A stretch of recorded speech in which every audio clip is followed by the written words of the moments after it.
My name is Jake, welcome to the channel. In today's video, I want to talk about how to stay motivated while pursuing FIRE, or financial independence to retire early. If you watched my video last week, you saw where I was talking about the highlights and the lowlights of financial independence. And that's just really the reality of what it's like to reach FIRE. It's not all rainbows and everything is working out perfectly. There can be some challenging times, and even more so while you're trying to pursue FIRE, you can have a lot of good days and a lot of bad days. And I want to talk about 5 ways that helped me personally stay motivated while pursuing FIRE.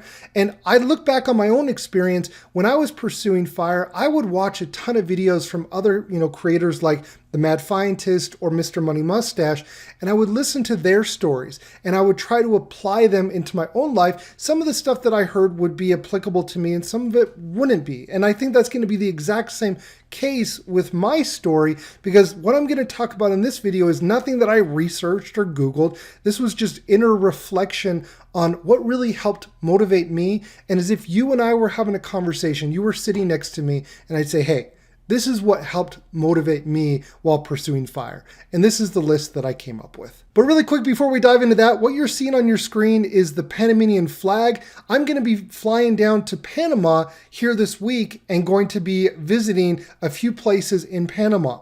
If you've been following my channel, you probably have heard me before say that, I've considered, retiring abroad. And one of the places on my list was always Panama. I've done a lot of research on Panama, and we're going to go check out, my dad and I are going to go check it out and see if it makes sense to, visit Panama or a place similar to Panama, a couple of months out of the year. For us, it's really applicable because in the winter here in Utah, where I'm at, it gets really, really cold and really dry. And so we wanted to see if we could go and escape that cold winter, maybe for a couple of months. And a place that we have on our list is Panama. And, there's a few places out there like Boquete, Coronado Beach, if you're familiar, right? If you're not, you can Google it. There's a huge expat community out there. And so it might be something interesting for you. But yeah, that's where I'm at today. So I'm not here in Utah right now. When you're watching this video, I will actually be in Panama. And when I respond to your comments, I will be in Panama. So hi from Panama. So when I was preparing for this video, I was thinking of a couple of things, thinking about, who is my audience? Who am I talking to here? Who would want to watch a video on how to stay motivated while pursuing FIRE? This is probably not going to be a interesting topic for everyone that watches my channel that is interested in dividend investing. But if you are trying to pursue FIRE with your dividend portfolio, I think that there might be some, few things in here that might be helpful for you. People who are generally pursuing FIRE are generally a little bit different. They think differently. They manage their expenses different. Before working towards FIRE or financial independence, you probably didn't watch your expenses as closely, right? But when you're trying to pursue FIRE, you have to track your expenses more and be grateful for the small things in life. And it kind of could look a little like this.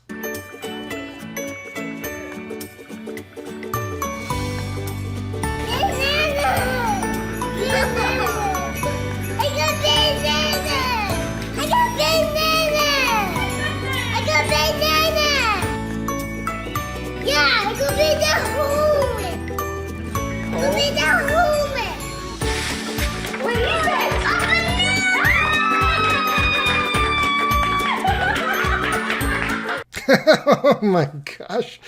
Oh man, the smile on his face. And I love how he gave like the banana a little hug. Oh man. All right, cool. So how to stay motivated while pursuing for FIRE. So I guess the first thing that I would start with is you really have to know your why you're doing something. When you think about it, when you're pursuing a goal that could take many years, in some cases decades, you really have to understand why you're doing it, and you have to be very intentional. Because if you don't really know why you're doing it, you're just doing it because you think it might sound fun or it might be interesting, it's going to be very difficult to stick with that long term. Just as an example, you think about it practically in our own lives. If you ever wanted to get into shape or start exercising, that takes a lot of dedication, and sometimes you're going to struggle with that. And so you really have to understand why you're doing things, because when you first start out, it feels like you're trying to climb Mount Everest, And it might feel like it's impossible, but there's some things that you can do to help you along the way when understanding your why. Let me give you a quick example, a practical example from my own personal life. In my career as a sales leader, leading sales teams, I generally worked with younger salespeople, and they were inexperienced. There was first job out of college or first job in general. There was this guy that, came and visited us and was trying to help us understand what we were trying to do. We had ambitious goals. We were supposed to hit certain metrics and key performance indicators. And he shared a story of what helped him. And I never forgot this because I applied it in my own life, and it really, really helped. And the story was when he was a sales rep, when he was trying to, achieve his own goals, what helped him was, at the beginning of the year, he had an ambitious goal. And his goal was, the goal doesn't matter, it's subjective, but for him, it was he wanted to purchase a beach house. That was his goal. Now, that's not going to be everybody's goal. That was his goal. And I thought thought it was really great to see his excitement when he talked about that. And the way that he explained it was he said, what I did? I had that vision of purchasing that beach house, but it wasn't going to happen overnight. It was going to take a lot of work and dedication with a lot of failure and a lot of struggles. And what he said he did was he printed out a picture of a beach house and he put it on his desk. And every single day he looked at that beach house and he looked at his goal. And he reminded himself of why he was doing it, why he was spending 10 hours a day working his butt off, even though some days were harder than others. He reminded himself of why he was there and why he put up with all the challenges and struggles that were coming his way. So how can we apply this in our own lives? Well, really at the core of this story here with the beach house, and I still refer this to the beach house story, and I still use it all the time in my own personal life, is what it really comes down to is making it tangible. Our goals and our dreams can be difficult to accomplish because they may feel out of sight and impossible. And so if you're working towards something that may be bigger than life, never forget your why and remind yourself of why you're doing something. And in this case, if you're pursuing FIRE, it's really the pursuit of buying your freedom. The second way to stay motivated while pursuing FIRE is to learn how to set goals. Okay, now I'm going to use another example from my professional career of how I would help, sales reps kind of set goals and what that would look like. So whenever I get a new sales rep on my team and I'd sit down with them, we'd have a check-in and say, hey, how are you doing? What are your goals? I'd ask them what their goals are, and they would start with, yeah, in 10 years, I want to do this. I'm just like, wait, hold up. 10 years? You know where you're going to be in 10 years?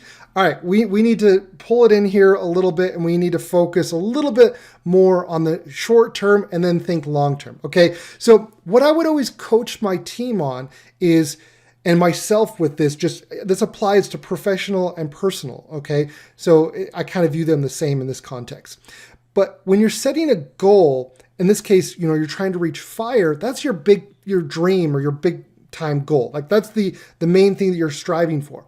But to really accomplish something like this, what you want to focus on is what you can control and make it more tangible, right? We talked about tangible. And what I would encourage you to do is set short-term goals 1 to 3 years and 3 to 5 years and work towards that. Because anything longer than a 5-year goal is just a dream.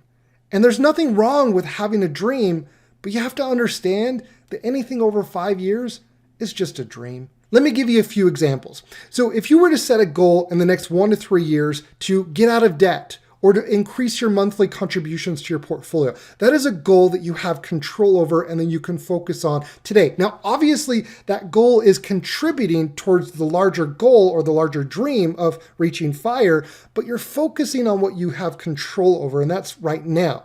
Now, a dream could be, buying a house in 5 years or downsizing and moving abroad, to Panama, for example, or somewhere where there's a lower cost of living, as a simple example. But just understand when you're setting your goals, anything over 5 years, that's kind of big picture, big dreams what you want to focus on, you want to have that in the back of your mind, but what you want to focus on is what you can control in the short term. And I would encourage you to set goals accordingly, and that will help you to stay motivated. The third way to stay motivated while pursuing FIRE is to celebrate small and big wins. I cannot stress how important this is. Now, relating back to my professional career, I worked in sales and worked with sales reps. If you know anything about sales, there's a lot of rejection, and rejection can be demoralizing. It can be difficult, right? When you're constantly being told no, no, no, no, that's really, really hard. And so what you want to do, and this applies to when you're trying to pursue FIRE, every single day is like a rejection. It's kind of a bad example, but every day that you're going, every day in and out, it's one step closer, but you're not there yet. It's still a struggle and a challenge, okay? And so by setting bite-sized goals and setting goals with milestones that can help you achieve and celebrate that accomplishment. And so you don't want to underestimate the power of small wins, the psychological benefit. If I used to really enjoy watching basketball and playing basketball, and I would always use this analogy. Sometimes when you're playing a sport like basketball or any other thing, sometimes psychologically, you just have to see the ball go in the hoop, and then everything starts to connect. But until you see the ball physically go in the hoop, it can be it can be a challenge, right? And so if you don't relate to that with basketball, it can relate to many different things in our life. Celebrating those small wins can be so impactful. An example of this could be setting a milestone for your portfolio, a $10,000 milestone, a $50,000, a $100,000 milestone, whatever it may be for you, particularly in your situation. Set that milestone and then celebrate it. Another example could be, getting $100 a month in dividend income, or $10 a month, or $1,000 a month. The number doesn't matter. It's all relative to you. But the important thing is you set that goal and you follow through and you celebrate it. And how you celebrate is really, unique to you. You could go out to dinner. You could go on a little small trip. You could splurge on something that you really enjoy. My wife, she'd always splurge on buying a video game that she really enjoyed. I would always go out to eat, right? Like, everyone has their own thing, but don't forget to take the time to celebrate small and big wins. The fourth way to stay motivated while pursuing FIRE is to find a strong support network. This is so important that you really don't want to underestimate the importance here. You want to surround yourself with positive, uplifting people. You may have heard that phrase that, you're the average of the 5 people you spend the most time with. I think there's a lot of truth to that. May not be exactly correct, but I think that there is a lot of truth to you are pretty much subject to the environment that you're in. And so if you find yourself in a toxic environment, you need to get out of that. And it may not be easy. It might take a lot of time. That may be one of your small goals that you can celebrate later, right? Getting out of your toxic relationship or toxic environment and freeing yourself of that. That might be something, right? And I think we've all been there, right? We've all been in that situation. So you don't have to feel bad if you're in that situation. Now, if you're watching this video with your wife or your friend or your spouse or your girlfriend or your boyfriend, you can kind of smile and look at them. Are you that toxic person? But anyways, I don't want to start any breakups or any, I don't know. Anyways, I don't know where I'm going with that. My train of thought is totally lost. Anyways, in a perfect world, you will always be able to muster up the motivation to do whatever you set your mind to. The reality is that life is not perfect, and at times it can get really hard. For example, when I try to eat healthy, it's always harder if my wife eats chocolate or eats in front of me, or eats, a hamburger. It's always more difficult. Or if she wants to go to bed earlier and I want to stay up late, leveling up my mage, it can be difficult for her. So you want to make sure that you're surrounding yourself with people who have like-minded goals and ambitions. And they don't have to be perfectly aligned, but you guys should, really try to support each other and surround yourself with people who support you and have your best interest in mind. The fifth way to stay motivated while pursuing FIRE is that it's okay to not be okay. Pursuing FIRE can take many years and even decades. When it comes to that, you're going to have really high highs and you're going to have really low lows. And that comes with being human and living life. It's just how things work. It's okay to struggle. It's okay to not feel okay. And it's okay to have the feeling that you're never going to accomplish what you set out to do. It's okay to have those feelings. When you have a bad day or you're really struggling, remember to think back on your why. Your why is the single most important piece to staying motivated while pursuing FIRE. In most cases, your challenges and struggles will not go away right away. Take one day at a time and focus on what you can control. When the days are hard, think back on your why and don't forget to smile. Please subscribe. Subscribe. Please subscribe. You know what? I think we're gonna be friends. Can everyone say hi to my friend? That's crazy. I just wanted to say thanks. I'm glad you came along, partner.